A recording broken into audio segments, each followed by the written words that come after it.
여러분 축복합니다.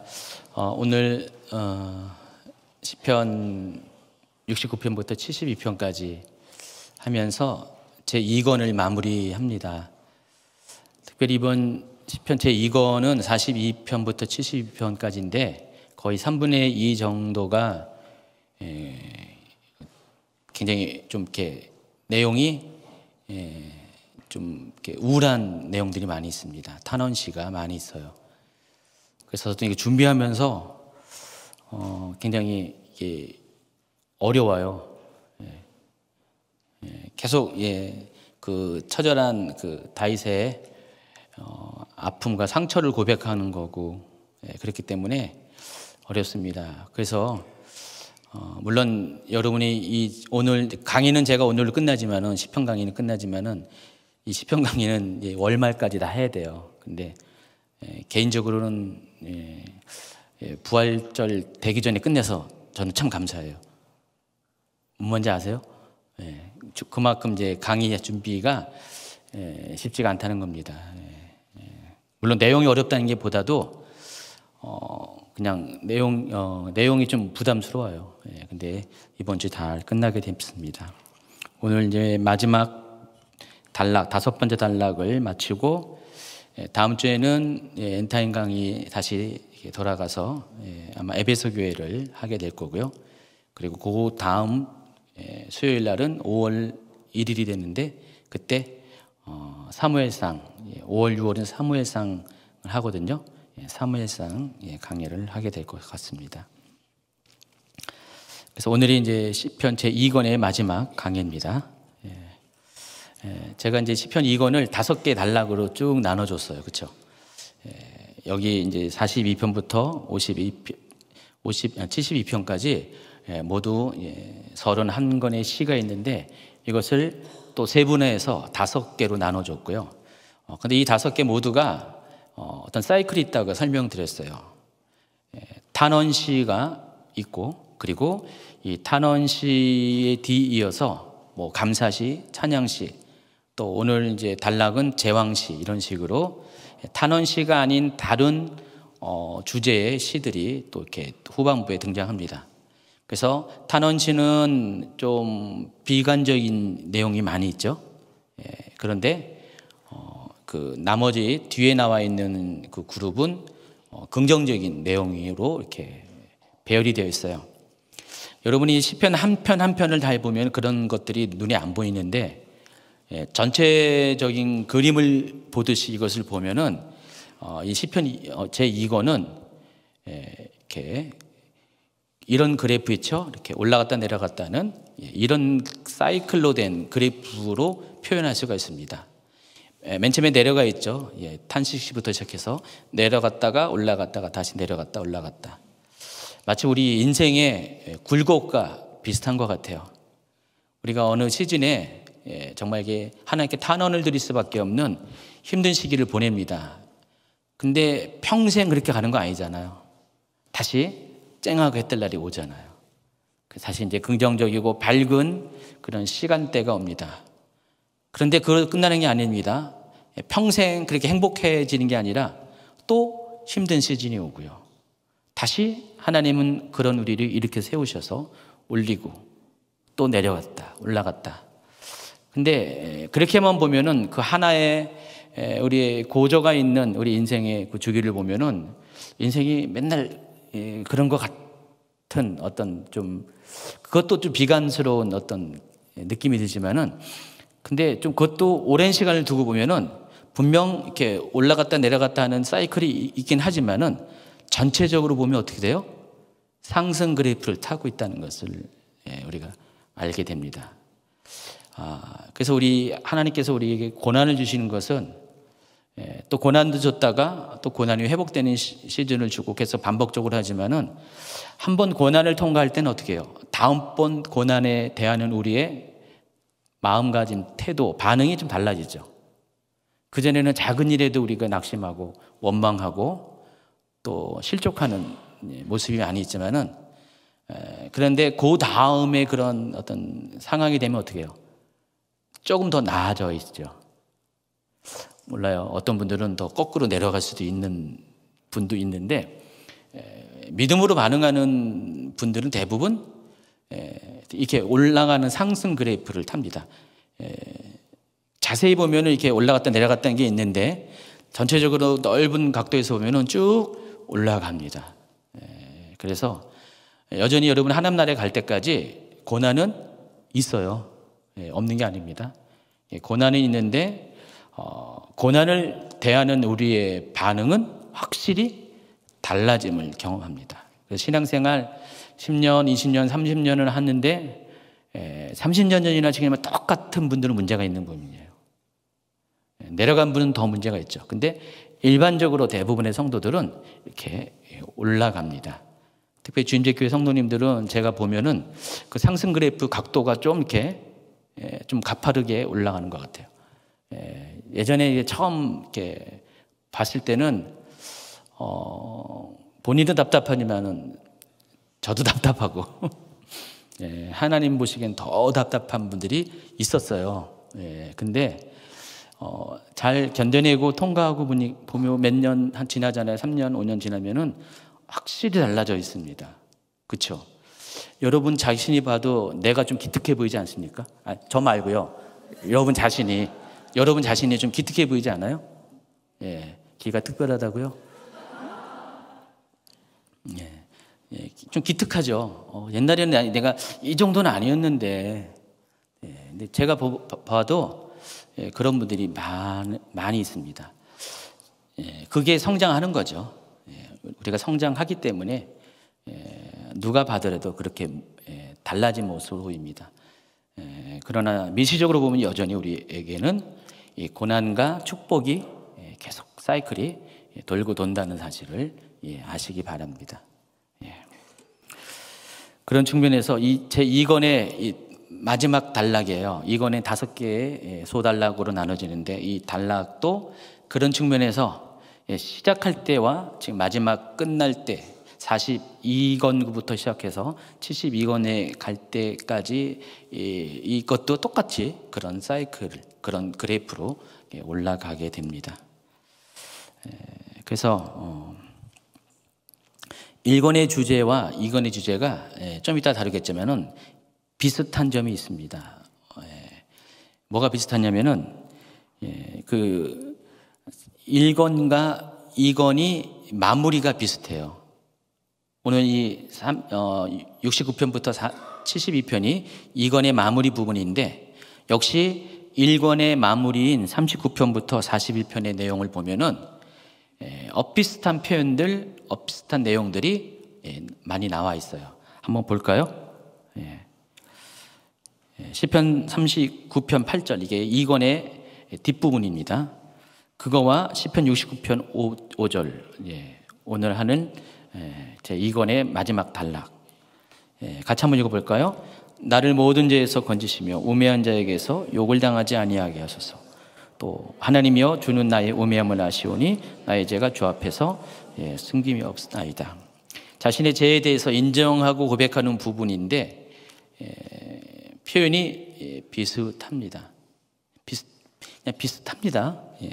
비슷하다고 믿으시기 바랍니다. 아니 왜냐면 이게 무슨 비슷하냐고 이렇게 보는 분이 있어요. 근데 비슷합니다. 40편 12절과 69편 4절 계속해서 연속을 읽겠습니다. 수많은 재앙이 나를 둘러싸고 나의 죄악이 나를 덮침으로 우러러볼 수도 없으며 죄가 나의 머리털보다 많음으로 내가 낙심하였음이니이다. 또 까닭없이 나를 미워하는 자가 나의 머리털보다 부당하게 나의 원수가 되어 나를 끊으려 하는 자가 강하였으니 내가 빼앗지 아니한 것도 물어주게 되었나이다. 표현면에서 좀 비슷한 게 있고요. 또 시편 40편 13절과 70편 1절 같이 있습니다. 여호와여 은총을 베푸사 나를 구원하소서. 여호와여 속히 나를 도우소서. 하나님이여 나를 건지소서. 여호와여 속히 나를 도우소서. 40편 15절과 70편 3절 시작. 나를 향하여 하하하하하하 하며 조소하는 자들이 자기 수치로 말미암아 놀라게 하소서. 아하 하는 자들이 자기 수치로 말미암아 뒤로 물러가게 하소서. 이건 정말 이렇게 표현도 정말 비슷하죠. 자, 이와 같이 1권의 마지막 단락과 2권의 마지막 단락에는 비슷하거나 비스무리한 게 표현들이 나와 있습니다. 근데 여러분 시편은 150편은 이제 5권으로 되어 있는 이 시편은 어쩌다가 이렇게 편집된 게 아니라 이 시편을 편집한 사람이 의도적으로 이 시편들을 지금의 이 모습으로 편집했다고 말씀을 드렸어요. 이제 우리가 이제 시편 개론부터 쭉 보시면은 제가 그 설명들을 중간중간에 많이 해드렸는데 그냥 이렇게 이 위치에 69편이 있고 70편이 있는 게 아니라 다 의도적으로 이 위치에 이게 넘버링을 했다는 것입니다. 그래서 이 제1권과 제2권이 마무리가 상당히 비슷하다는 것입니다. 그리고 결론이 비슷하다 보니까 전체적인 주제 또한 비슷하다는 것이에요. 제1권에 대해서 제가 전체 주제를 설명하면서 어떻게 말씀을 드렸냐. 1권과 2권은 탄식시가 주로 많이 있습니다. 탄식시가 많다는 것은 우리 성도의 삶 가운데 고난이 많다는 거잖아요. 지금 이 탄식시는 우리 삶에 있는 고난을 하나님께 지금 올려드리는 것입니다. 좀 리얼하게 말하면은 우리를 힘들게 하는 악한 사람들에 대해서 하나님 앞에 고자질하는 시가 바로 이 탄식시예요. 탄원시라고 또 부르죠. 또 비탄시라고 부르는데 이런 시들의 성격은 전부 다 우리의 고난에 대해서 하나님께 올려드리는, 우리의 마음을 솔직하게 올려드리는 것입니다. 근데 이 성경의 인물 중에서 가장 많이 고난받은 사람이 다윗이고, 그래서 이 다윗의 시가 여기 굉장히 많이 있습니다. 그래서 제1권도 다윗의 시가 많고 특별히 제2권은 다윗의 시가 훨씬 더 많이 있습니다. 그래서 두 개 다 똑같은 상황이에요. 성도가 고난을 당하는 상황 가운데서 결국은 어떻게 해요? 끝에가 다 해피엔딩으로 끝나는 거예요. 전체적으로 보면은 1권 끝에 2권 끝으로 보면은 해피엔딩으로 끝납니다. 1권은 찬양시로 끝나고요. 2권은 제왕시로 끝납니다. 다 해피엔딩으로 끝나요. 비탄시로 끝나는 것이 아니라. 근데 그 해피엔딩이 될 때까지 우리가 이 고난을 이기는 방법에 대해서 제1권에서 뭘 강조하죠? 하나님 말씀을 강조하는 거예요. 성도가 고난을 이길 수 있는 방법은 하나님 말씀인 율법을 마음에 새기면 우리가 넉넉히 그 고난을 이길 수 있다라는 것이 제1권에서 말하고자 하는 전체적인 주제입니다. 결론이에요. 제2권은 똑같이 성도가 고난을 이길 때 어떤 방식으로 하냐? 하나님의 통치에 대해서 신뢰하면 된다. 우리가 하나님의 통치를 신뢰하면은 우리가 이 고난을 이길 수가 있어요. 다시 말해서 아무리 고난이 심한다 할지라도 결국은 뭐예요? 그 악한 세상, 악한 세대, 악인들을 다스리는 분이 누구시라고요? 하나님이세요. 그래서 하나님께서 결국은 그들을 물리쳐 주실 것이고 악인을 물리쳐 주실 것이고 의인을 회복시킬 것이라는 것이 제2권의 전체적인 주제예요. 결론입니다. 그래서 이 결론 부분의 마지막 시에 제왕시가 들어가 있는 거예요. 제왕시는 좀 이따 설명을 하겠지만은 왕과 관련된 시편입니다. 근데 궁극적으로는 그 왕이 누구를 가리킵니까? 우리의 영원한 왕이신 하나님을 가리키는 것이에요. 왕을 높이는 시인데 또 왕의 행한 것들을 높이는, 칭송하는 시인데 결국은 하나님께서 행하시는 것들을 우리가 찬양하는 것입니다. 누구를 위해서 행하실까요? 바로 고난당하는 성도들을 위해서. 그렇기 때문에 우리가 왕이신 하나님을 신뢰하면은 우리가 이 고난을 능히 이길 수 있다. 그게 이 제2권 시편 42편부터 72편 전체를 관통하는 하나의 큰 주제라는 것입니다. 그래서 이런 것 때문에 제1권과 2권의 끝부분의 결론 부분의 배열이 비슷하게 끝나게 되는 것입니다. 이해하시겠죠? 자, 그러면은 본격적으로 이제 오늘 4개의 시를 다룰 것인데 69편을 다룰 겁니다. 오늘 전체 강의의 절반 정도는 69편을 다루게 되고요. 그리고 중간에 70, 71편은 살짝 스쳐 지나갈 거고, 그다음에 72편은 한 3분의 1 정도의 어떤 분량으로 다루게 될 것입니다. 그리고 시편 제2권이 끝나는 것입니다. 뭐든지 시편마다 저작 배경이 있어요. 시편의 그 제목을 보면은 어떤 시들은 어떤 상황 가운데 이 시가 쓰여지는가에 대한 아주 명확하고 정확한 저작 배경이 기록이 되어 있는데, 아쉽게도 이 69편부터 72편에는 그에 대한 소상한 저작 배경은 없습니다. 그러다 보니까 이 시를 누가 썼는가에 대한 논란이 항상 있어요. 그리고 언제 어떤 상황 가운데 쓰였는가에 대한 논란이 좀 있습니다. 이 시편은 일단은 다윗이 썼다는 것에 대해서는 대체적으로 동의를 합니다. 제목에도 나와 있어요. 근데 언제 쓰였는가, 어떤 상황 가운데 썼는가, 다시 말해서 저작 배경에 대해서는 말들이 조금은 있습니다. 그렇지만은 늘 언제나 이 다윗의 탄원시는 둘 중에 하나예요. 제가 지난번에도 설명했듯이 대부분의 경우 두 가지 경우 중에 하나입니다. 첫 번째는 앞선 왕인 사울로 인해서 박해를 받고 도망 다닐 때 그 상황 가운데 그 고통의 순간들을 시로 이렇게 써서 하나님께 마치 기도하듯이 올려드리는 것이 그런 첫 번째 배경이 되고요. 두 번째는 또 다른 왕인 압살롬, 자기의 이제는 후대에 자기의 자녀인 압살롬으로 똑같이 그런 박해를 받고 도망 다닐 때의 그 아픈 심정을 시로 썼는데, 그 시들이 여기 많이 들어가 있다는 것입니다. 그래서 이 다윗의 이 탄원시는 다는 아니지만 대부분의 경우 저작 배경이 둘 중에 하나라는 것입니다. 그래서 제가 지난번에 세왕 이야기 소개하면서 중간에 다윗이 두 번째 왕으로 샌드위치처럼 껴서 앞에서 치이고 뒤에서도 치이는 그런 양쪽으로 아픔을 많이 당했다고 그랬잖아요. 그래서 지금 이 시도 똑같이 둘 중에 하나일 가능성이 많은데, 그 중에서 대부분 이 시가 쓰여진 저작 배경이 압살롬과 관계되어 있다고 보기도 합니다. 개인적으로는 이 탄원 69편은 압살롬의 반역으로 인해서 도망칠 때 다윗의 아픈 심정을 이렇게 고백하는 그런 시편입니다. 탄원시에 해당하죠.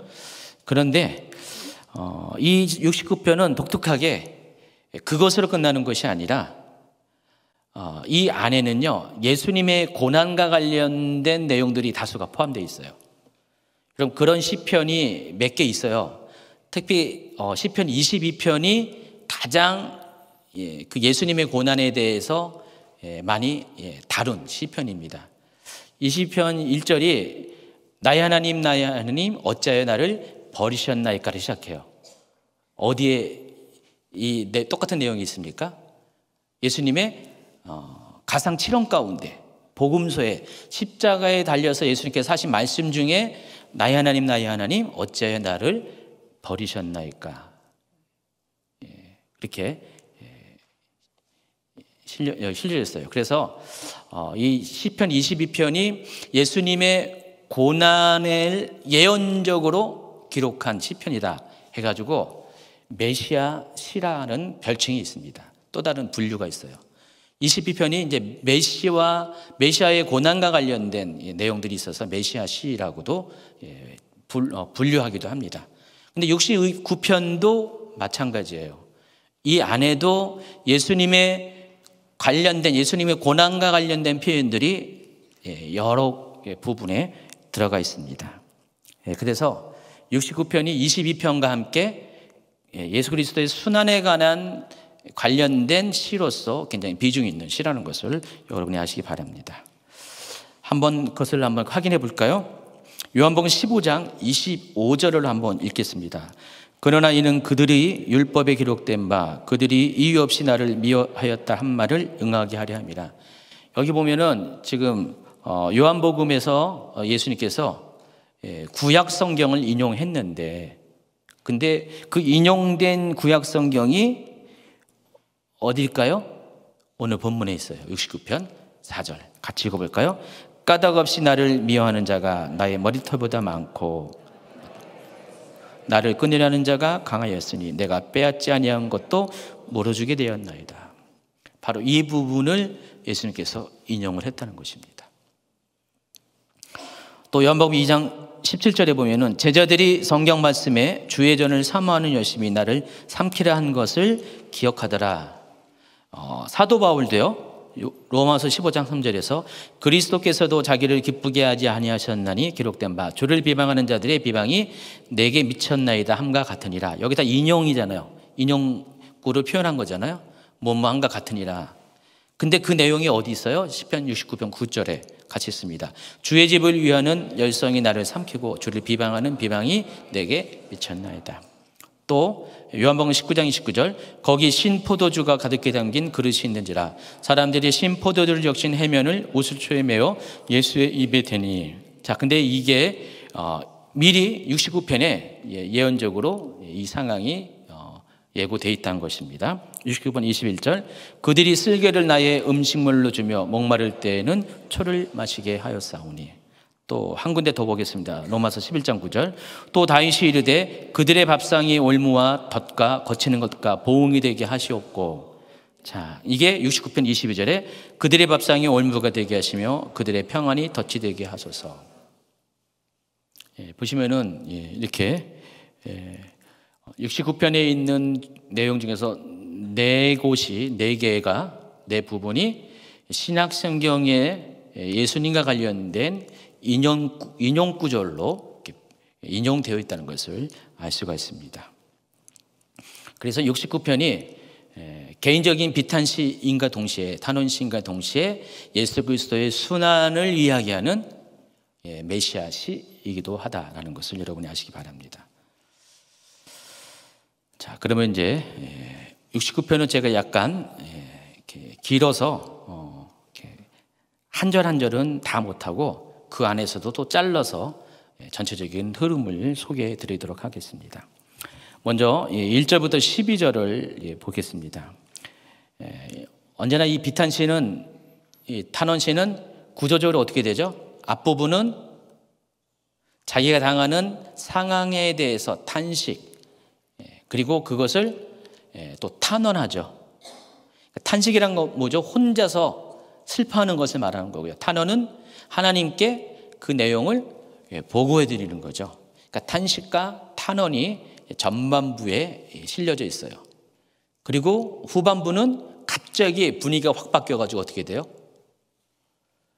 그럼에도 불구하고 하나님을 신뢰하고 또 하나님께 감사하고 또 하나님을 찬양하는 내용이 있습니다. 그런데 사건이 해결된 건 아니에요. 아직 똑같은 상황은 아직 탄식의 상황인데도 불구하고 선취적인 믿음으로 그렇게 반응하는 자신의 마음을, 믿음의 표현을 그렇게 후반부에 신뢰와 감사와 찬양으로 표현을 하는 것이 일반적인 탄원시의 전반부와 후반부를 나누는 구성이에요.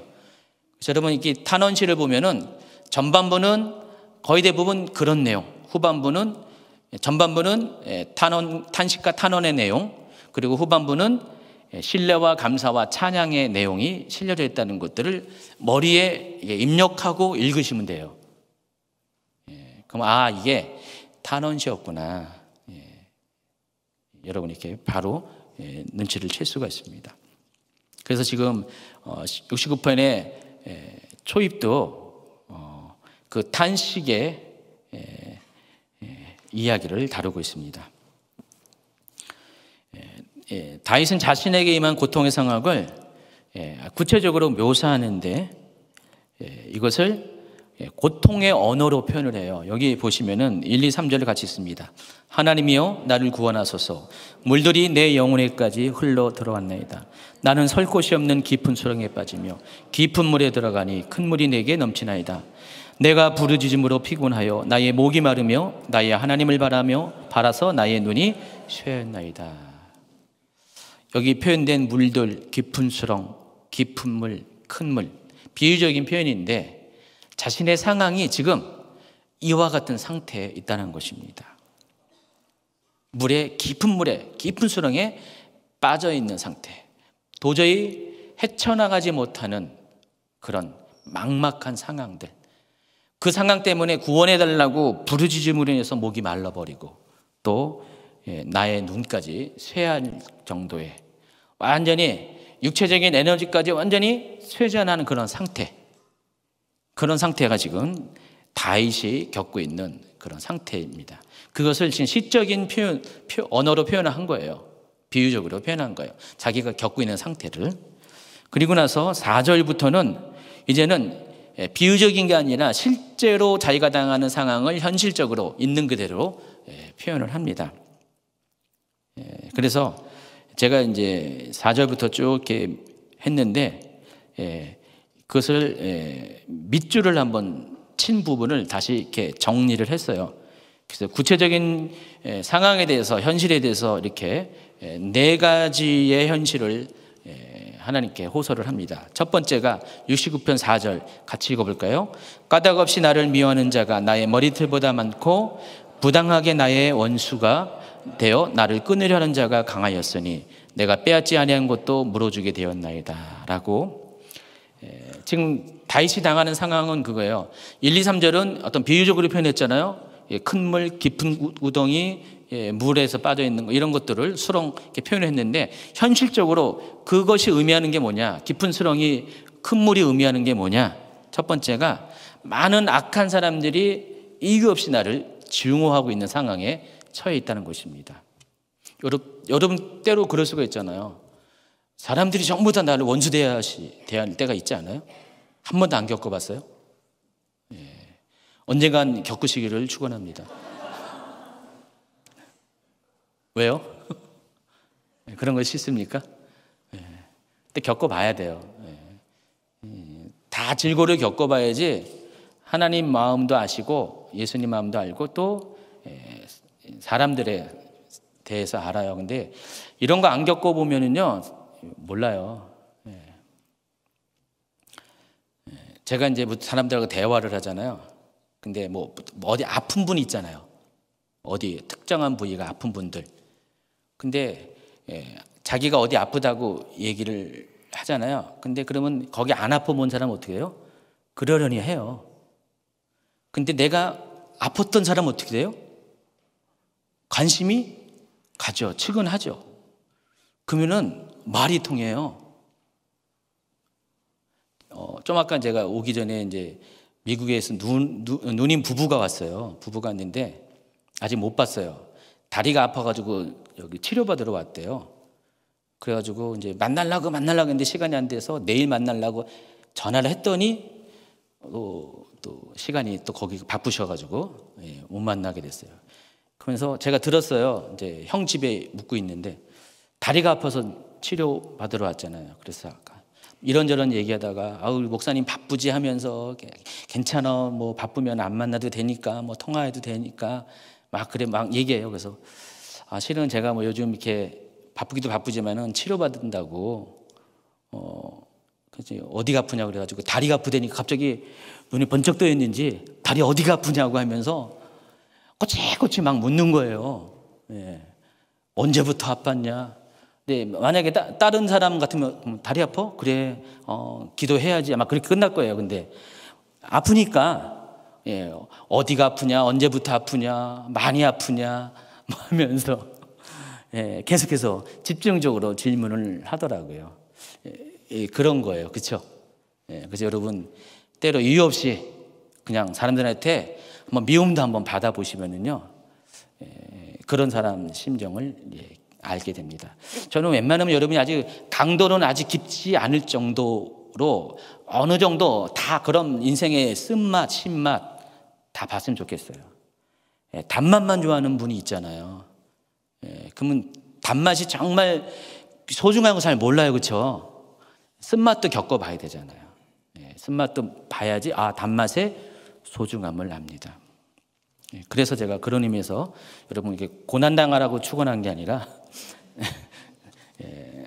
사람 되라고, 사람 다 되셨는데 좀 더 이렇게 성숙한 사람 되라고, 그런 의미에서 이 이야기를 한 겁니다. 두 번째 상황은 69편 6절 시작. 주 만군의 여호와여, 주를 바라는 자들이 나를 인하여 수치를 하지 마옵소서. 이스라엘 하나님이여, 주를 찾는 자가 나로 말미암아 욕을 당하게 하지 마옵소서.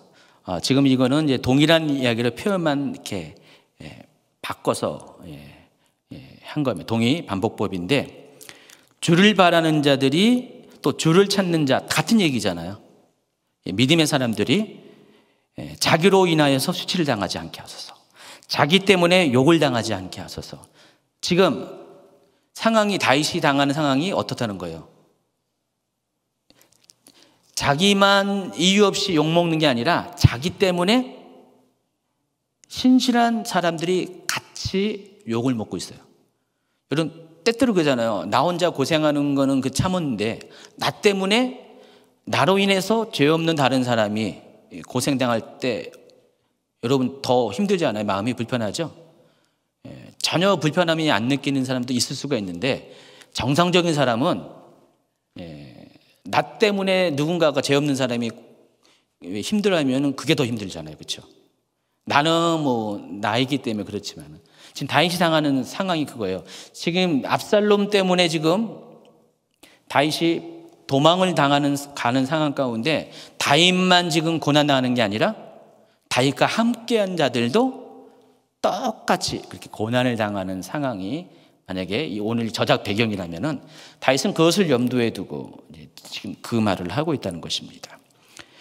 또 세 번째가, 다윗이 당하는 현실적인 그 고통의 상황의 세 번째가 8절입니다. 내가 나의 형제에게는 객이 되고 나의 어머니의 자녀에게는 낯선 사람이 되었나. 나의 형제, 나의 어머니, 자녀, 똑같은 말이에요. 그렇죠? 똑같이 반복해요. 그러니까 이 히브리어의 특징이, 특별히 시편에 이런 게 많이 나와 있어요. 그 말이 그 말인데 다르게 표현을 통해서 약간 차이 나게 표현해서 강조하는 겁니다. 반복해서 강조하는 목적이죠. 나의 형제에게 내가 객이 됐다. 원래 형제의 관계 속에 있어야 되는데 그게 아니라는 것이죠. 실은 지금 다윗이 왕궁에 있을 때는 다 뭐예요? 자기 압살롬은 아들이었잖아요. 그리고 또 자기 따르는 신하들이 있었잖아요. 근데 갑자기 확 관계가 바뀌었어요. 바뀌어가지고 나를 원수 대해야 할 듯하고 나를 남 대해야 할 듯하고, 그 전까지만 해도 호의적인 사람들이 나를 거리를 두고, 왜냐면은 지금 대세가 압살롬인데 다윗에게 있으면 어떻게 돼요? 자기들도 손해보잖아요. 제가 한번 지난번에 얘기할 때, 저도 예전에 한 10몇 년 전에 그런 거 겪었거든요. 비슷한 상황을 겪었어요. 몇 년 동안을. 그래서 알아요, 다윗의 마음이 뭔지.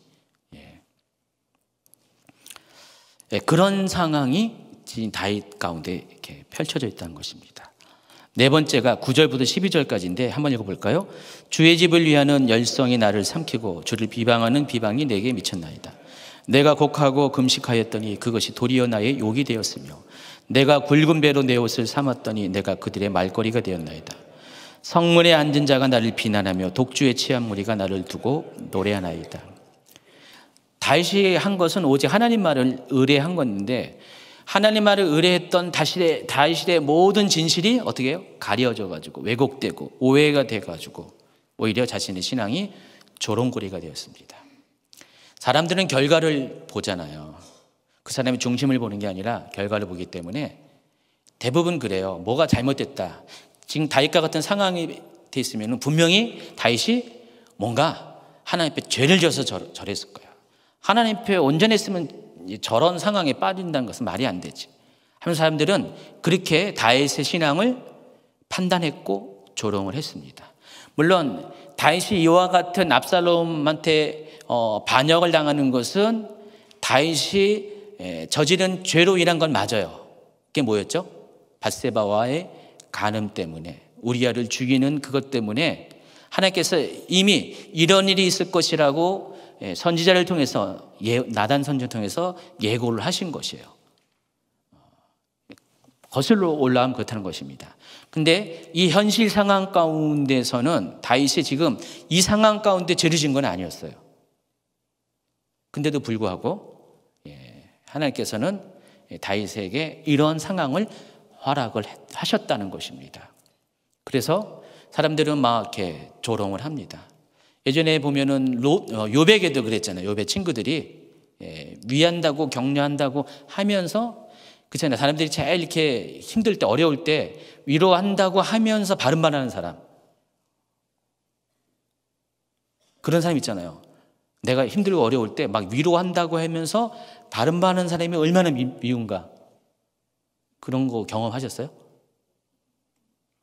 한 번쯤 겪지 않았나요? 다 아닌 척 하시는 것 같은데. 그래서 보통 이렇게 힘들어 하신 분들은요, 전화를 끊어버려요. 저는 뭐 수시로 경험하죠. 우리 전도사님들은 수시로 경험하죠. 우리 성도들 중에서 항상 이렇게 좋은 거 아니잖아요. 어려운 상황 빠지면은 제일 먼저 하는 것이 잠수함 타고 깊이 들어가는 거죠. 어떤 분은 그냥 너무 깊이 들어가가지고요, 부상을 못 하시는 분이 가끔은 발생하지만은 잠수함 타져가지고 전화 끊고요, 카톡 씹고, 요즘 애들 표현이 씹는다 그러잖아요. 우리 20대 젊은 세대는 뭐 꼭 그래서가 아니라 그냥 일반적으로 씹어요. 우리 셀리더들하고 교사분들이 사역자가 힘들 때가 많이 있죠. 근데 애들아, 너희들도 한번 씹혀봐라. 씹혀봐야지. 그거 알지, 그치? 요즘 승우도 많이 씹히지, 셀리더 하니까. 그치, 그 심정 알지? 절대로 그럼 앞으로 씹으면 안 된다. 껌 씹듯이 막 씹어. 그래서 우리가 이런 상황 가운데 소식을 끊고 막 그런 분들이 많이 있습니다.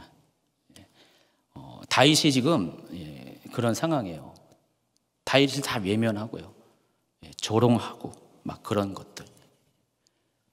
딴 게 아니라 자기 신앙 때문에.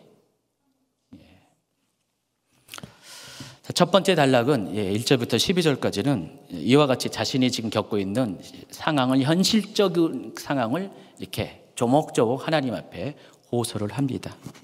두 번째는 이제는 본격적으로 그렇기 때문에 하나님 나를 구원해 주세요, 나를 이 상황 가운데 구원해 달라는 호소를 13절부터 18절까지 실어져 있습니다.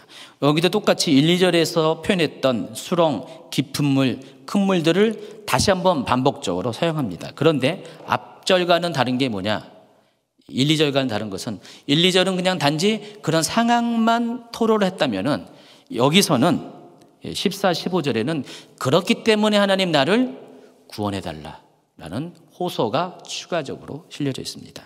13, 14, 15절 같이 있습니다. 여호와여 나를 반기시는 때에 내가 주께 기도하오니 하나님이여 많은 인자와 구원의 진리로 내게 응답하소서. 나를 수렁에서 건지사 빠지지 말게 하시고 나를 미워하는 자에게서와 깊은 물에서 건지소서. 큰 물이 나를 휩쓸거나 깊음이 나를 삼키지 못하게 하시며 웅덩이가 내 입에 덮쳐 그것에 입을 닫지 못하게 하소서. 그리고 16절, 17절을 또 연속해서 읽겠습니다. 여호와여 주의 인자심이 선하시오니 내게 응답하시며 주의 많은 궁일에 따라 내게로 돌이키소서. 주의 얼굴을 주의 종에게서 숨기지 마소서. 내가 환난 중에 있사오니 속히 내게 응답하소서. 내 영혼에게 가까이 하사 구원하시며 내 원수로 말미암아 나를 성량하소서. 다윗이 이와 같은 상황 가운데 하나님께 호소하면서 고난의 상황에서 구원받을 수 있는 방법을 여기서 이렇게 제시합니다. 첫 번째는 주의 인자하심을 구합니다. 또 주의 많은 궁휼을 구합니다. 인자, 궁휼, 그 말이 그 말인 것 같은데 히브리어는 약간의 뉘앙스의 차이가 있습니다. 그리고 17절에는 주의 얼굴을 숨기지 말라는 것을 구합니다.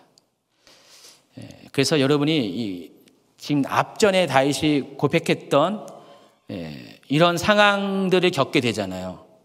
네 가지였어요. 많은 악인들이 이유 없이 나를 증오했고, 또 악인들로 인해서 자신을 따르는 이렇게 경건한 자들이 수치를 겪고 욕이 되는 상황, 그것 때문에 내가 또 오히려 더 고통스러운 상황, 또 가장 가까운 가족에게도 소외당하는 그런 상황, 또 하나님을 의뢰하고자 했던 자신의 신앙이 오해가 되고 인정받지 못하고 오히려 조롱거리가 된 현실, 이 네 가지의 실제적인 상황을 벗어나는 길은 뭐가 있다고요?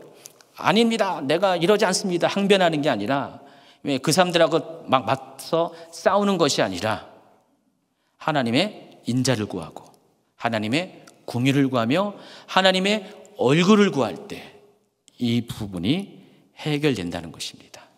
여러분, 이양 잠수할 거 그냥 사람만 안 만날 수 있지만은 하나님까지 그냥 탁 이렇게 차단시키면 안 된다는 거죠. 어떤 분은 그냥 사람만 안 만나는 게 아니라 하나님과의 채널을 탁 끊어버려요. 다 싫다는 거예요. 사람도 싫고 하나님도 싫고 나도 싫고 온갖 것이 다 싫어요. 그런 깊은 낭만까지는 빠지지 마시기 바랍니다. 사람과 사람과 이렇게 소통하지 않아도 오히려 그때 하나님을 이렇게 찾고 또 하나님의 은혜와 하나님의 궁율과 인자를 구하시기 바랍니다. 그러면은 홍인자 선생님이 달려와요. 인자라서. 조크인 거 아시죠, 이거? 그래서 우리의 고난의 상황을 해결하는 것은 사람이 아닙니다. 결국 답은 하나님밖에 없어요. 그래서 사람을 만나지 않는 잠수하는 이유도 하나님을 만나기 위해서 그렇게 하시기 바랍니다. 요나 같은 경우도 똑같이 뱃속에서, 고래 뱃속에서, 고래인지 모르죠, 물고기 뱃속에서 하나님을 만났습니다. 세 번째 단락은 19절부터 29절까지인데 여기에서는 아주 리얼한 이야기들이 많이 등장합니다. 다윗이 자신을 힘들게 하는 악인에 대해서, 원수들의 악독함에 대해서 하나님 앞에 그들을 이렇게 해 주십시오라고 6번에 걸쳐서 따지는 게 아니라 하나님 저들을 저렇게 해 주십시오라고, 어떻게 보면 저주에 가까운 이야기를 쫙 합니다. 사람에게 직접 저주를 품으면 안 되고요. 시편에 이런 내용이 있다는 것은 하나님한테는 가능하다는 것이죠. 그렇죠? 사람에게 직접 하면 안 되고 하나님한테 이렇게 가능하다는 것입니다. 그래서 19절부터 29절의 내용을 다 읽지 않고, 어차피 제가 좀 이따가 쉬운 성경으로 69번 전체를 다 읽어줄 거거든요. 그래서 제가 일부러 읽지 않고 그 내용 중요한 부분만 하는 겁니다. 자, 보시면은 22절에는 어떤 저주를 올려드립니까? 한번 읽어볼까요? 그들의 밥상이 올무가 되게 하시며 그들의 평안이 덫이 되게 하소서. 23절, 그들의 눈이 어두워 보지 못하게 하시며 그들의 허리가 항상 떨리게 하소서.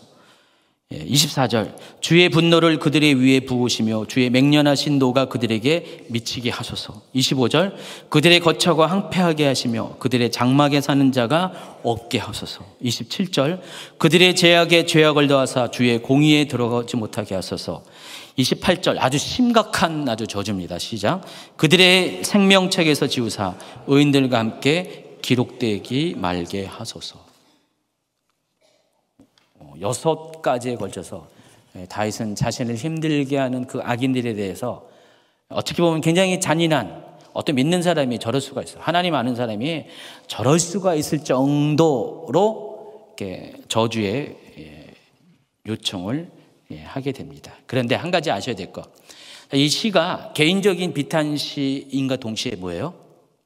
이건 그리스도의 고난과 관련된 예언적인 시예요, 이게요. 그래서 여러분이 한 가지 이 부분을 더 이해할 수 있는 것은, 여기에 말한 이 대상들은 단지 다윗을 힘들게 하는 악한 자들만을 얘기하는 것이 아니라 궁극적으로 누굴 가리켜요? 악한 세력, 악한 영, 사탄, 마귀, 예수님을 대적하는 그런 존재들을 가리킵니다. 그러니까 예수님을 다윗이 겪었던 것처럼 예수님도 똑같은 것을 겪는 거예요. 사람들부터 이유 없이 잘못한 것도 없는데 증오의 대상이 되고요. 예수님 때문에 따르는 제자들도 흩어짐을 당하고요. 핍박을 당하고 또 사람들이 다 떠나죠. 예수님이 하나님의 의에 대해서 복음에 대해서 이야기한 것 때문에 조롱을 당하는 똑같은 현실 가운데 예수님이 놓여졌는데 그런 예수님을 비난하는 악한 사람이 아니라 그들을 뒤에서 주장하는 악한 영에 대해서 지금 다윗이 예언적으로 지금 저주를 하고 있다는 것입니다. 자, 우리 이걸 통해서 여러분 아셔야 될 것은 여러분을 힘들게 하는 이렇게 누구누구가 있다면은 여러분도 똑같이 하나님 앞에 여러분의 상황과 심정을 호소하고 그 사람들의 악함에 대해서 이야기를 하겠죠. 할 때 주의해야 될 것은 어떻게 돼요? 그 사람에 대해서 하나님께 저주하는 게 아니라 그 사람 뒤에서 그 사람을 움직이게 하는 악한 영들, 시기하게 하는 영, 질투하게 하는 영, 분노하게 하는 영, 그런 영들에 대해서 여러분이 이와 같이 6가지의 저주를 하나님께 올려드릴 수가 있다는 것입니다. 이제 마지막입니다. 30절부터 36절까지 아까 말씀한 것처럼 이 탄원시의 후반부입니다. 갑자기 분위기가 싹 바뀌어버립니다. 분위기가 바뀌면서 하나님에 대한 신뢰와 감사 그리고 찬양의 내용으로 구성이 되어 있습니다. 30절 31절 시작. 내가 노래로 하나님의 이름을 찬송하며 감사함으로 하나님은 위대하시다 하리니 이것이 곧 뿔과 굽이 있는 황소를 드림보다 여호와를 더욱 기쁘시게 함이 될 것이라. 바로 직접까지 온갖 저주를 다 쏟아붓다가 갑자기 싹 바뀌어요. 그렇죠? 누구 마음 같죠? 누구 마음 같잖아요. 꼭 여자분들 얘기하는 건 아니고요. 근데 이 탄원시들은 항상 이런 구조예요. 앞에는 그렇게 탄식과 탄원에 대한 얘기를 쫙 하다가 갑자기 완전히 세상이 완전히 그냥 망한 것처럼 절망 가운데 있는 상황 가운데서 이렇게 묘사를 하는데 갑자기 확 바뀌어 버리는 거예요. 근데 여러분 아셔야 될 것은 그렇다고 해서 지금 다윗을 누르고 있는 상황이 변화된 거 아니에요. 절대로 아니에요.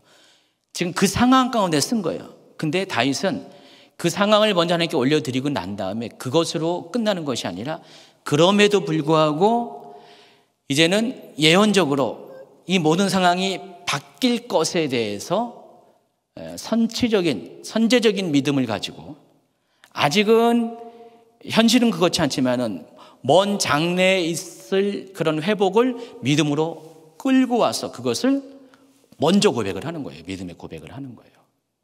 탄원시는 그 포인트가 그거죠. 지금 이 부분이 그런 거예요.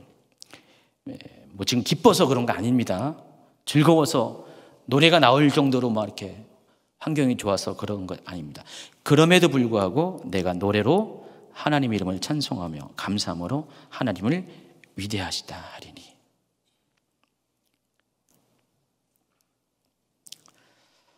이것은 하나님에 대한 확신이 없으면 이렇게 할 수가 없습니다.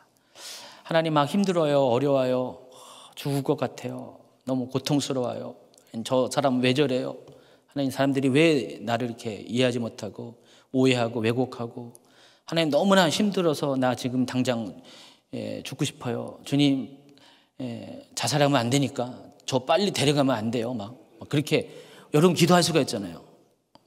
막 눈물 흘리면서 이제는 힘도 없어요, 밥맛도 없고요, 먹고 싶지도 않고 그냥 이대로 내 인생 끝나고 싶어요, 빨리 다 데려가세요 하면서 막 주여 주여가 죽여 막 그렇게 들릴 정도로 막 그렇게 했잖아요. 그런데 갑자기 그럼에도 불구하고 하나님 감사합니다. 내 형편은 상황은 바뀌지 않아도 내가 이거 끝이 아닌 것을 압니다. 하나님은 반드시 나를 회복시켜 주실 것입니다. 악한 자들을 물리쳐 주실 것입니다. 그래서 하나님 나는 여기에 있는 것이 아니라 이 상황 가운데 있는 것이 아니라 믿음으로 선포합니다. 내 영혼은 기뻐할지어다 뭐 하면서 내 영혼은 감사할지어다. 하나님 너를 도울 것이다. 뭐 하나님 반드시 너를 그 오른손으로 너를 일으켜 주실 것이다. 내 영혼아 잠잠히 하나님을 바랄지어다. 막 이렇게 시편 62편 했죠. 예, 그런 식으로 여러분이 고백을 하라는 것입니다. 선언을 하라는 것입니다. 지금 다윗이 그렇게 하고 있는 거예요. 지금 32절 33절 시작. 곤고한 자가 이를 보고 기뻐하나니 하나님을 찾는 너희들아 너희 마음을 소생하게 할지어다. 여호와는 궁핍한 자의 소리를 들으시며 자기로 말미암아 갇힌 자를 멸시하지 아니하시나니. 예, 그래서 백성들에게도 이제 자기뿐만 아니라 백성들에게도 자기를 따르는 자들에게도 똑같이 그렇게 할 것을 권면을 하고 있습니다. 하나님께서는 궁핍한 자의 부르짖음을 들으시고 필요한 모든 것을 베푸시는 분이고 고난 속에 갇힌 자에게 자유를 주시는 분이기 때문이다. 그렇기 때문에 당신들도 하나님을 그렇게 찬양하십시오. 하나님을 기뻐하십시오. 자기 때문에 지금 또 다른 자들이 지금 이렇게 신실한 자들이 주를 찾는 자들이 지금 고통 가운데 수칠당하고 욕을 먹고 있잖아요. 그들에게 지금 하는 말입니다. 그리고 34절 천지가 그를 찬송할 것이요 바다와 그 중에 모든 생물도 그리할지니라. 이제는 더 확장되어서 자기 영역뿐만 아니라 모든 이 하나님께 지어진 천지 만물을 향해서 하나님을 그렇게 찬양할지어다 라고 합니다. 그리고 마지막으로 시온과 유다는 장차 회복될 것이라는 소망으로 맞이합니다. 5절 36절 시작. 하나님이 시온을 구원하시고 유다 성읍들을 건설하시니 우리가 거기에 살며 소유를 삼으리로다. 그의 종들의 후손이 또한 이를 상속하고 그의 이름을 사랑하는 자가 그 중에 살리리다. 이 내용을 보면은 이 시편 69편이 단지 개인적인 비탄시만이 아니라는 것을 우리가 알 수가 있습니다. 결국 우리가 이와 같이 비탄의 상황 가운데서도 그 상황을 고난을 이길 수 있는 방법은 그것을 이기기 위해서 애쓰고 노력하는 그것이 아니라 결국은 뭐예요? 그런 상황 가운데 하나님을 바라보고 하나님의 임재를 구하면은 하나님께서 그런 자들에게 고난의 상황 가운데서도 평안할 수 있도록 도와주실 것입니다. 그리고 그것을 만드는 힘이 여러분의 하나님을 신뢰하는 믿음이라는 것을 아시기 바랍니다. 아멘. 그래서 우리 이 69편을 쉬운 성경으로 한번 읽도록 하겠습니다. 너무 아쉬운 게 노기현 집사님이 딱 노기현 집사님 버전이에요. 근데 오늘 7시부터 제가 지난주에 말씀 그 영화 더빙 주인공이 되셨다고 했잖아요. 오늘 7시부터 녹음이 들어가요. 너무 아쉽죠. 그래서 노기현 집사님 비슷한 성우가 이렇게 낭송한 것을 MP3를 한번 틀어 드릴 테니까 여러분 이렇게 자막과 함께 이것을 쉬운 성경거나 뭐 이렇게 그 연기가 들어가거든요. 이것은 한번 드라마틱하게 낭송한 것을 들어보시기 바랍니다. 소사님에 맞춰 지휘자를 따라 부른 노래. 오 하나님, 나를 건져주소서. 물이 내 목까지 찼습니다. 내가 밑이 뚫려있는 수렁 속으로 한없이 빠져들어가고 있습니다. 내가 깊은 물속에 빠져 있습니다. 엄청난 파도가 나를 덮칩니다. 내가 도와달라고 부르짖다가 지쳤습니다. 이제는 목이 잠겨 아픕니다. 하나님을 간절히 기다리느라 내 눈도 침침해졌습니다. 아무런 이유 없이 나를 미워하는 사람들이 내 머리카락보다 더 많습니다. 아무런 까닭 없이 나를 쓰러뜨리려는 사람들과 나를 죽이려는 원수들이 너무나 많습니다. 내가 훔치지도 않은 것을 물어내라고 원수들이 나에게 강요합니다. 하나님이여, 주는 나의 어리석음을 아시오니 내 죄를 주께 숨길 수가 없습니다. 만군의 주 여호와시여, 주께 소망을 둔 사람들이 나 때문에 창피를 당하지 않게 해주소서. 오 이스라엘의 하나님이시여, 주를 찾는 사람들이 나 때문에 부끄러움을 당하지 않도록 해주소서. 내가 부끄러워 얼굴을 들 수 없습니다. 그러나 나는 주를 위해 이 부끄러움을 견딥니다. 나는 내 형제들에게 낯선 사람이 되었습니다. 한 피를 나눈 형제들에게도 외국인 취급을 받습니다. 이는 주의 집을 사랑하는 열정이 온통 나를 태우기 때문이며 주를 향한 모욕이 내게도 쏟아지기 때문입니다. 내가 금식하며 슬퍼하였더니 오히려 사람들이 비웃습니다. 내가 넉마와 같은 거친 옷을 입고 슬퍼하면 사람들은 나를 웃음거리로 삼습니다. 심지어 동네 어른들도 나에게 빈정대며 길거리의 술주정꾼들도 나를 빗대어 노래 부릅니다. 오 여호와여, 나는 주의 호의를 기다리면서 주께 기도합니다. 오 하나님이여, 내 기도를 들어주시고 주의 크고도 크신 사랑으로 구원을 베풀어 주소서. 나를 수렁에 빠지게 마시고 수렁에서 건져 주소서. 나를 미워하는 사람들에게서 보호해 주시고 깊은 물속에서 나를 건져 주소서. 큰 물결이 나를 휩쓸지 못하게 하시고 깊은 물이 나를 삼키지 못하게 하시고 무덤이 나를 덮치지 못하게 하소서. 오 여호와여, 주의 순결한 사랑으로 내게 대답하여 주소서. 주의 크신 사랑으로 나를 돌보아 주소서. 나는 주의 종입니다. 주의 얼굴을 내게서 돌리지 마소서. 어서 빨리 내게 대답해 주소서. 내가 어려움 가운데 있습니다. 내게로 가까이 오셔서 나를 건져 주소서. 나를 내 원수들로부터 구해 주소서. 주는 내가 당하는 부끄러움과 창피를 아십니다. 보십시오, 내 모든 원수들이 주 앞에 있습니다. 그들이 나를 업신여김으로 내 마음이 몹시 아픕니다. 나는 아무런 힘도 없는 자가 되었습니다. 내가 주위를 둘러보았지만 아무도 나를 불쌍히 여기는 자가 없었습니다. 나를 위로해 줄 사람을 찾았지만 아무도 없었습니다. 그들은 내 음식에 쓴 것을 넣었으며 내가 목마를 때에 식초를 주었습니다. 그들의 잔치가 올무가 되게 하시고 그들의 식탁이 그들에게 덧주되어 그들이 죄값을 받게 하십시오. 그들의 눈이 감겨서 보지 못하게 하시고 그들의 허리가 영원히 굽게 하소서. 주의 화를 그들에게 쏟아부으시고 주의 불타는 분노로 그들을 태우소서. 그들이 사는 곳이 폐허가 되게 하시고 그들의 집이 버려진 집이 되게 하소서. 그들은 주께서 책망하는 사람들을 박해하며 주께서 때리신 사람들의 상처를 입으로 쑤셔댑니다. 그들이 저지른 죄들을 낱낱이 기억하여 갚아주시고 주가 베푸시는 구원을 그들이 얻지 못하게 하소서. 그들의 이름을 생명책에서 지우소서. 의로운 사람들의 명단에서 그들의 이름을 빼소서. 내가 괴롭고 마음이 몹시 아픕니다. 오 하나님, 나를 구원하시고 지켜주소서. 내가 노래로 하나님의 이름을 찬양하겠습니다. 감사를 드리며 하나님을 높여드리겠습니다. 그것이 수소 제물을 바치는 것보다 여호와를 더욱 기쁘시게 하는 일이며 뿔과 굽이 있는 황소를 바치는 것보다 여호와를 더욱 흐뭇하게 해드리는 일일 것입니다. 겸손한 자가 이러한 일을 보고 기뻐할 것입니다.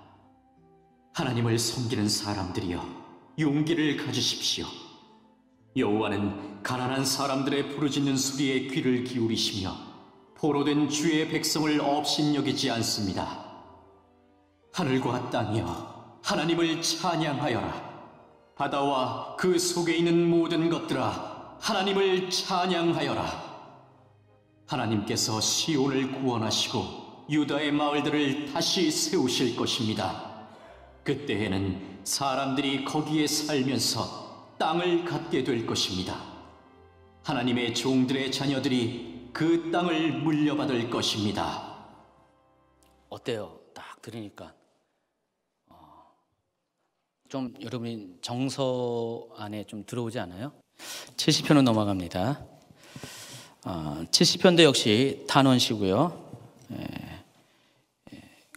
고난으로부터 구원을 호소하는 내용입니다. 근데 이 70편이 시편 40편 중에서 13절부터 17절까지의 내용과 거의 흡사해요.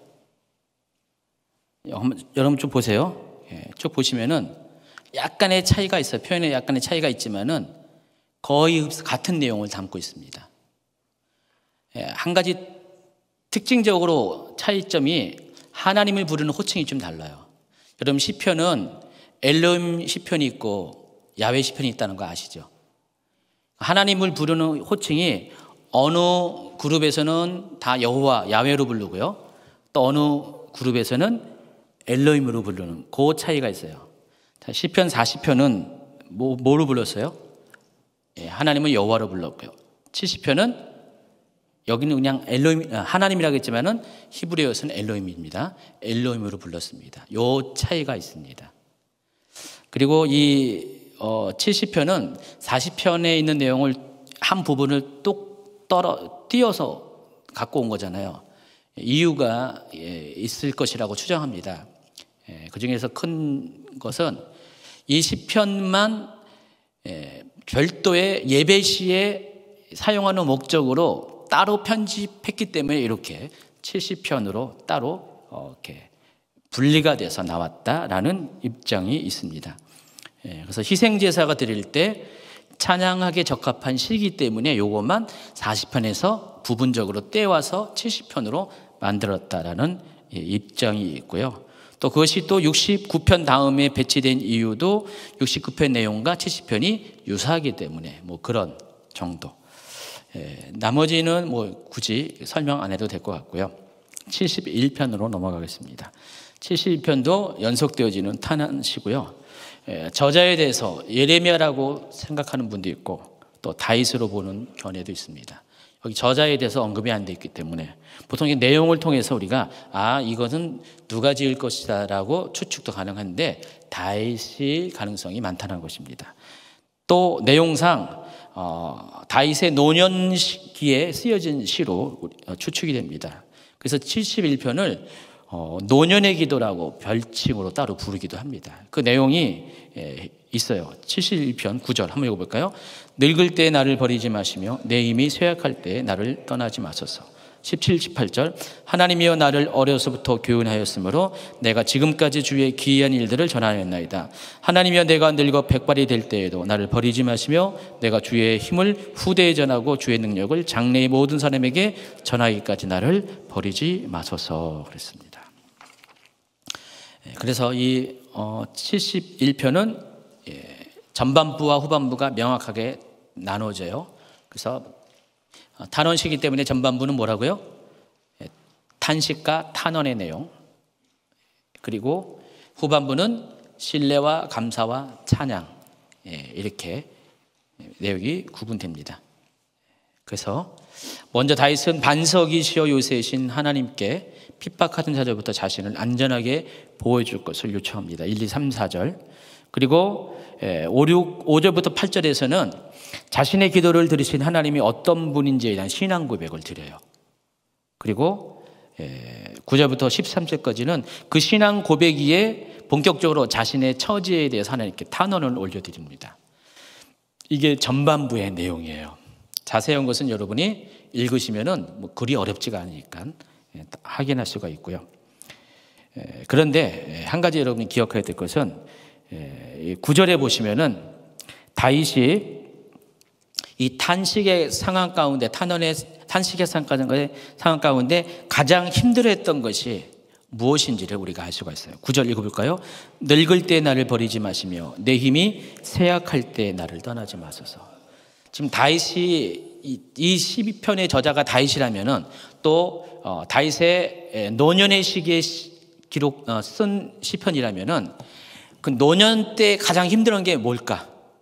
앞에 상황 가운데서는 여러 가지 주변의 관계, 뭐 대적으로부터의 어떤 핍박, 뭐 여러 가지 배신 이런 것들이 가장 그를 힘들게 하는 요인이었다면은 노년의 시기에 모든 것을 겪을 대로 겪고 난 상태에서 노년의 시기에 가장 힘든 게 뭘까?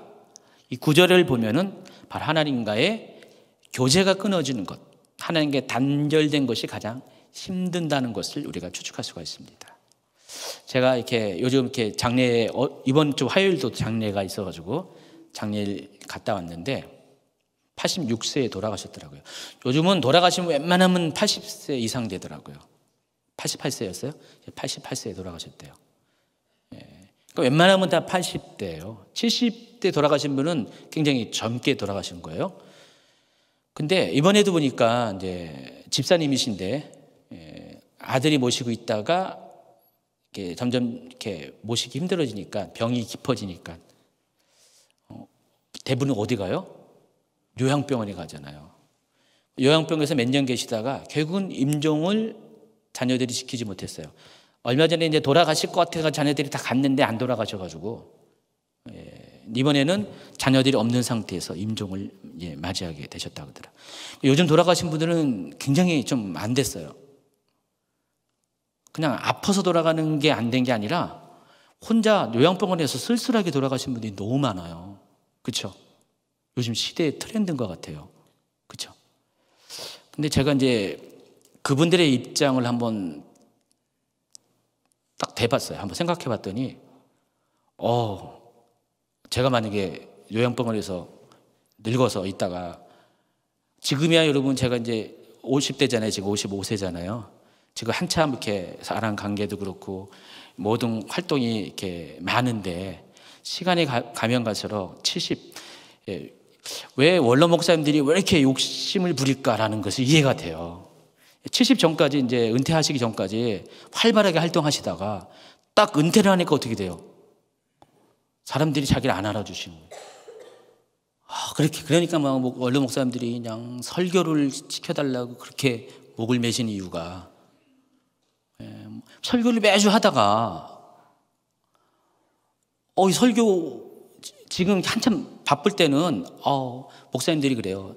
설교 안 했으면 좀 설교 쉬었으면 어떻게 해가지고 어떻게 설교를 쉬게 되는 외부 강사고 설교하고 쉬게 되면은 아싸 그런 분들이 좀 많이 계시거든요. 우리 교회는 뭐 새벽기도가 따로 없지만은 새벽기도 있는 교회에서 목사님이 갑자기 어디 무슨 행사에서 가잖아요. 그럼 제일 좋아하는 게 뭐였는지 아세요? 새벽기도 안 하는 거. 몰랐군요. 예. 그런 얘기들 많이 하세요. 이게 힘들어요. 그게. 근데 그게 행복한지 몰랐죠. 딱 은퇴를 하니까 어떻게 해요? 아무도 안 시키네. 그러니까 이게 그 외로움이 굉장히 큰 것 같아요. 그러다 점점 시간이 가가지고 병들고 이제는 기력도 없고 그러면은 더더욱 사람들의 기억 속에서 잊혀집니다. 근데 거기까지는 봐줘요. 근데 더군다나 하나님과의 관계에도 그렇게 되면 어떻게 될까요? 그것처럼 큰 고통은 없다는 것입니다. 이것은 노인이 돼봐야지 아는 거예요. 노인이 돼봐야. 노인이 돼봐야 아는 것입니다. 그래서 지금 만약에 다윗이 지금 그런 상황이라면은 다윗에게 있어서 인생의 모든 풍파를 다 겪었지만 가장 힘든 것은 바로 노년의 시기에 하나님과 자신의 관계가 끊어질까라는 그 두려움. 지금 그것을 표현한 겁니다. 아직은 거기까지 간 것 같지 않아요. 바로 그 직전의 시기에 늙을 때 나를 버리지 마시며 내 힘이 쇠약할 때 나를 떠나지 마소서. 다윗은 끝까지 자기 죽음에 이르기까지 하나님과 끊어지는 일이 절대로 있어서는 안 됩니다라고 간절히 탄원을 하고 있다는 것입니다. 14절부터 24절은 확 바뀌어가지고 감사와 찬양의 부인이기로 바뀌게 됩니다. 그래서 14절부터 19절은 다윗은 자신의 입을 통해서 하루 종일 주님의 의만 전하겠다라는 결심을 합니다. 또 고난 가운데 있는 자신을 구원하신 하나님께서 행하신 구속의 일들을 찬양하고 또 그냥 입으로만 찬양하는 게 아니라 수군과 비파로 자신의 입술을 통해서 모든 은혜의 감사의 고백의 수단을 동원해서 하나님을 찬양하겠다는 결심과 고백을 마지막 부분에 이렇게 합니다. 71편 다 됐고요. 이제 72편으로 들어갑니다. 72편은 제2권의 마지막 시에 해당하고요. 저자는 솔로몬입니다. 솔로몬의 시가 몇 편 안 되거든요. 여기 하나인가 또 있나? 그리고 이 72편은 제왕시입니다. 그 분류상 지금까지는 탄식시였는데 제왕시입니다. 솔로몬의 시가 3개 있네요. 시편에 127편과 130편 3개의 시가 있고요. 그래서 여기는 여호와의 기름 부음 받은 자, 히브리 구약 성경에서 여호와의 기름 부음 받은 자는 곧 왕을 가리키는 거죠. 그 왕의 형통과 번영을 간구하는 제왕시입니다. 제왕시는 72편 외에도 2편, 45편, 89편, 110편, 118편 등에 있어요. 제왕시는 대체적으로 어떤 성격의 시를 제왕시라고 하냐? 제가 4가지를 알려드릴 것입니다. 이 첫 번째가 제왕시는 왕이 즉위할 때 맞춰서 그 상황을 묘사하고 그것을 축하하고 칭송하는, 그리고 또 하나님께서 왕을 왕으로 세웠다고 인정하는 내용들이 포함되는 것이 제왕시예요. 그래서 시편 2편이 제왕시입니다. 2편 7절을 볼까요? 내가 여호와의 명령을 전하노라. 여호와께서 내게 이르시되 너는 내 아들이라. 오늘 내가 너를 낳았도다. 이게 제왕시예요. 또 메시아 시이기도 해요. 예수님의 탄생에 대한 이야기도 이렇게 다루고 있습니다. 그리고 왕이 어떤 역할을 한 것에, 왕의 통치 가운데 무엇을 해야 되는 것들을 열거한 내용들이 있어요. 제왕시에는. 이 부분은 오늘 이제 72편에서 이따가 다뤄줄 겁니다. 3가지를 설명할 겁니다. 그런 것도 제왕시다.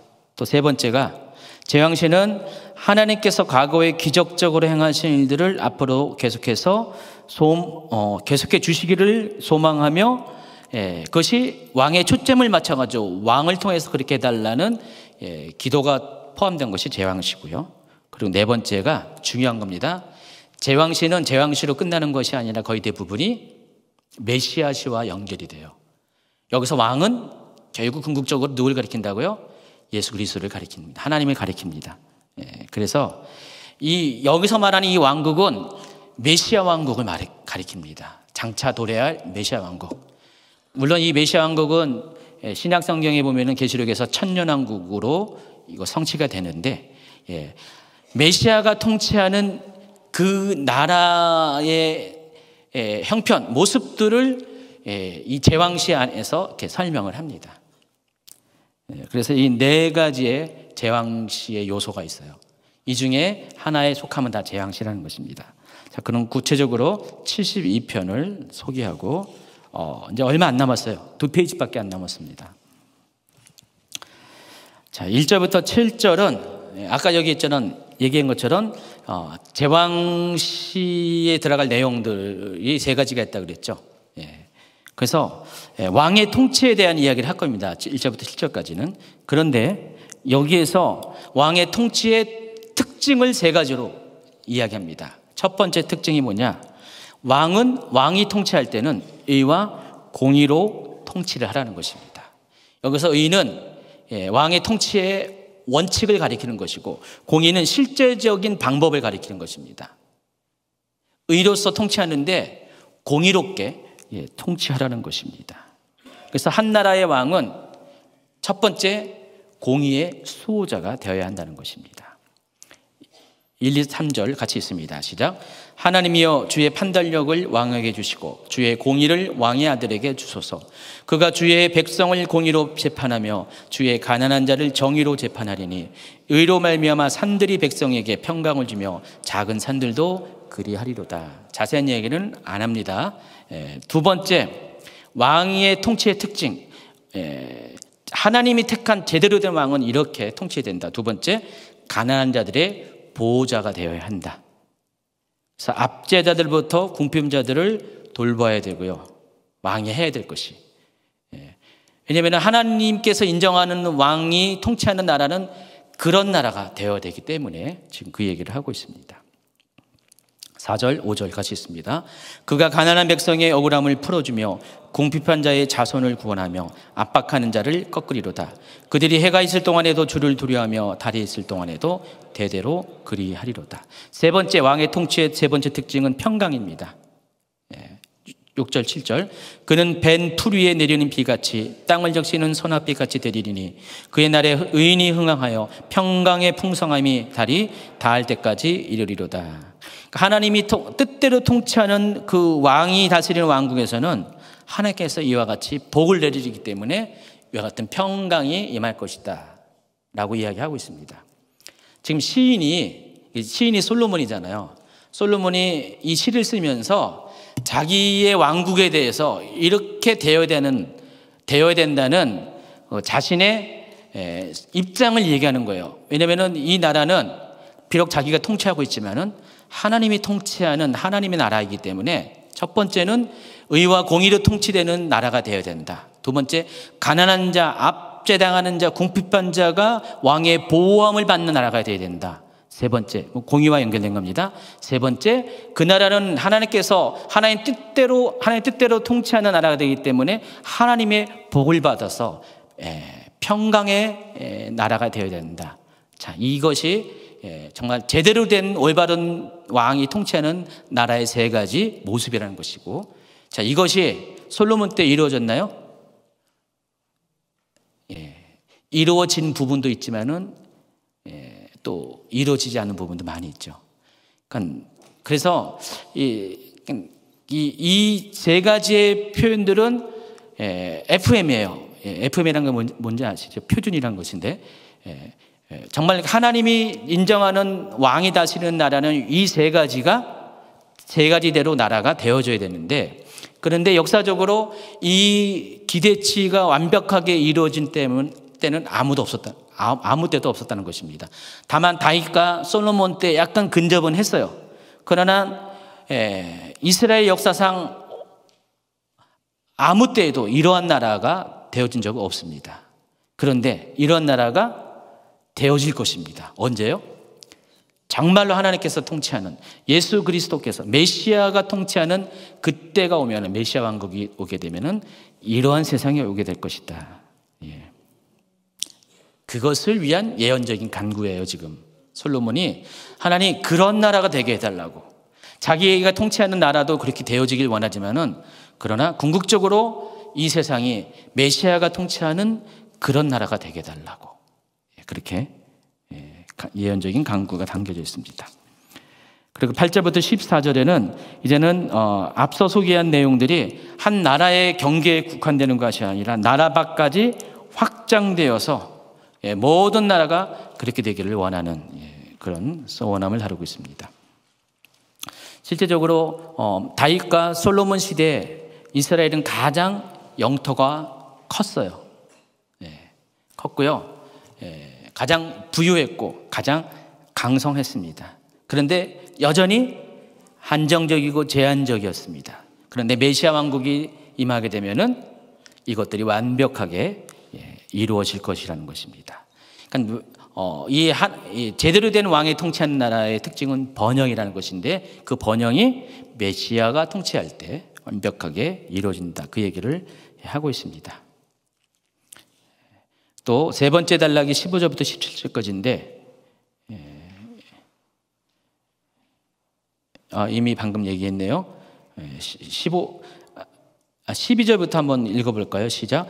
그는 궁핍한 자가 부르짖을 때 건지며 도움이 없는 가난한 자도 건지며, 그는 가난한 자와 궁핍한 자를 불쌍히 여기며 궁핍한 자의 생명을 구원하며 그들의 생명을 압박과 강포에서 구원하리니 그들의 피가 그의 눈앞에서 존귀의 여김을 받으리로다.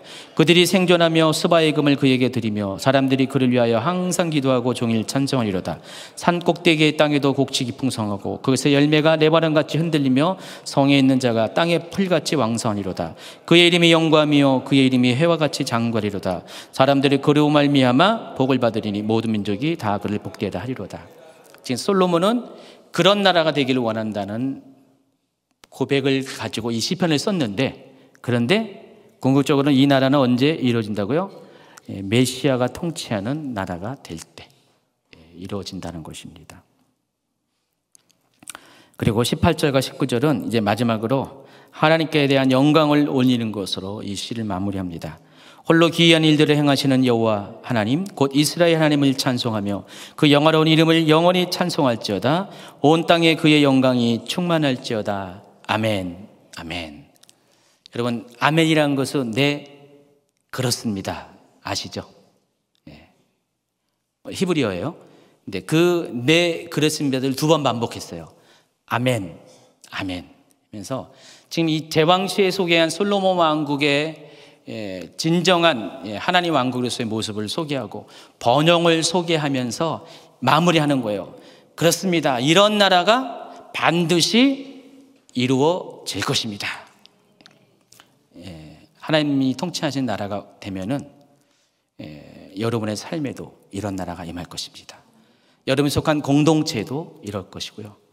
또 우리 대한민국에서도 또 이 나라 모든 교회가 또 열방이 그런 나라가 오게 될 것입니다. 그런데 이 세상에서는 그것이 불가능합니다. 오직 하나님만이 통치하는 그 나라가 될 때 이 일들은 미래 역사 가운데 이루어질 것입니다. 그래서 이 제왕시는 결국은 뭐예요? 메시아 시이기도 합니다. 그리고 이것으로 72편이 종결이 돼요. 그리고 20절은 삽입절이 추가가 되는데 이새의 아들 다윗의 기도가 끝나리라. 지금 72편은 솔로몬의 시편이잖아요. 근데 갑자기 뚱딴지같이 다윗의 기도가 끝나니라고 했잖아요. 근데 19절까지가 72편에 속한 거고요. 이것은 후대의 편집자가, 배열자가 2권을 종결한다는 의미에서 한 절을 짧게 삽입한 거예요. 이해하시겠죠? 그래서 72편이 딱 끝나게 됩니다. 자, 그래서 저도 딱 지금 끝내려고요. 딱 끝냈는데, 자, 시편 제 2권 어떻게 해요? 잘 보셨나요? 잘 이해하셨나요? 앞으로 이제 2주 동안 나머지 이제 68편 조금 마무리하고 69편부터 이제 오늘 한 것들을 읽게 됩니다. 2주 동안 이렇게 묵상을 하면서 오늘 내용을 토대로 특별히 69편에 나와 있는 내용들 아까 시온 성경으로도 낭송을 했잖아요. 여러분 정말 이렇게 이 말씀이 정말 여러분의 심령 가운데 그냥 스물스물 녹아 들어가서 정말 이 말씀이 경험되어지고 또 말씀이 정말 이렇게 역사하는 능력들을 경험할 수 있는 또 2주가 되길 바랍니다. 72편까지 끝내고 이제 사무엘 상을 하고요. 사무엘 상과 사무엘 하를 하게 될 거고, 그리고 또 하나 하게 되면은 넉 달 동안은 시편을 안 하게 될 겁니다. 그리고 올 연말에 다시 3권으로 들어가게 됩니다. 그동안 시편 같이 묵상하고 같이 공부하느라고 애쓰셨습니다. 감사합니다. 우리 또 같이 기도하는데 오늘이 이제 고난주간입니다. 3일째고요. 하나님께서 특별히 오늘 69편의 이 탄원시의 내용을 여러분이 기억하면서 오늘 마침 이 탄원시가 예수 그리스도 순환의 예언적으로 이렇게 다룬 탄원시입니다.